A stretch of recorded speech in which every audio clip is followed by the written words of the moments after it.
બનાવની વિગતો અનુસાર મૂળ બારડોલીના વતની અને હાલ અંકલેશ્વર રાજપીપળા ચોકડી બ્રિજ પાસે રહેતા પોલુ રામકરણ વર્મા મૃતક અને તેમની પત્ની રેખાબેન વર્મા તેમના સંબંધી ટીંગુ સિંહ સાથે નજીકની નહેરમાં સ્નાન કરવા ગયા હતા.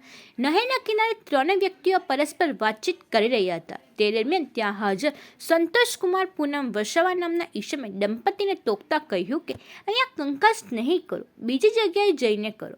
દંપતીએ વળતા જવાબ આપતા જણાવ્યું કે તેઓ માત્ર વાતો કરી રહ્યા છે અને તેમને શું તકલીફ છે. આ સામાન્ય વાતચીતથી સંતોષ વસાવા ઉશ્કેરાઈ ગયો હતો અને ગાળાગાળી કરવા લાગ્યો હતો. આવેશમાં આવેલા આરોપી સંતોષે નજીકમાંથી લાકડાનો દંડો ઉઠાવી પોલુ વર્માના માથાના ભાગે ઝીંકી દીધો હતો. માથામાં ગંભીર ઈજા થતાં પોલુ વર્માનું ઘટના સ્થળે જ મોત નીપજ્યું હતું. પતિને બચાવવા વચ્ચે પડેલા પત્ની રેખાબેન પર પણ આરોપીએ હુમલો કર્યો હતો અને તેના માથામાં ઈંટ મારી ઈજા પહોંચાડી હતી.